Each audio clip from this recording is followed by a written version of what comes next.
Isang turistang Iranian ang nasalisihan ng isang parking boy sa Quezon City. Tinulungan pa raw ng suspect ang biktima na pumarada at bumili ng tubig. Pero ang kanya palang target, nakawin ang kanyang gadget. Balita hatid ni Cesar Apolinario, exclusive.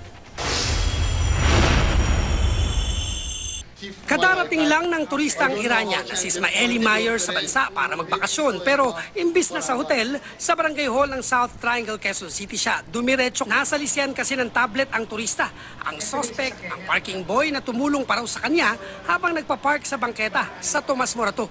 Kwento ni Mayer, magiliw raw ang parking boy sa kanya. Dahil matapos magpark ng kotse, ay sinamahan siyang bumili ng maiinom na tubig. Ayon sa barangay, modus daw ito. Pimentuhan siya eh. Tapos Pimentuhan siya hanggang makalimutan niyang isara. Yung pinto. Sinamahan pa po siya dun eh. Bumili ng tubig. modus nga. Pagbalik niya, kulang daw yung tubig na binili, and then pinabalik siya mag-isa bumili. So ibig sabihin nabuksan na yung... Naiwanan bukas yung sasakyan. So doon na siya sinalakay. Doon na siya sinikreto ng kuhaan ng ano. Nagkataong may mga estudyante na tumulong kay Mayor sa barangay.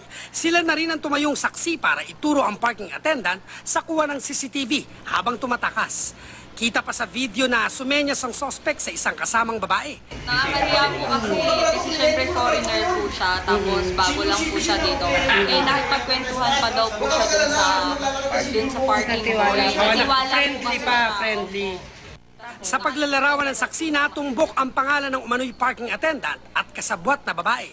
Kaya agad na pinuntahan ang mga suspect. Hindi nahuli ang mga ito dahil nagtakbuhan daw ng lalapitan na ng barangay. At least nabawi. Pero may nakuha pa, wala na. Yan lang hinahanap. Ang tablet ng biktima na-recover ng mga tanod sa taong pinagbentahan daw nito. Sir, bali ito, kanino iniwan? Doon sa may koloron, parang sa kanya binayaran. Ang mabilis na resolusyon ng kaso ay kinatuwa ng biktima.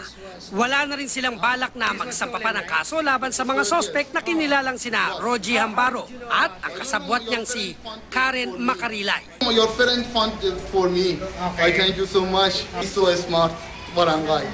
Payo ng barangay sa mga magagawi sa lugar, mag-ingat at iyaking sarado ang sasakyan para hindi mabiktima ng mga taong nagkukunyaring tutulong. Pero bantay sa lakay pala.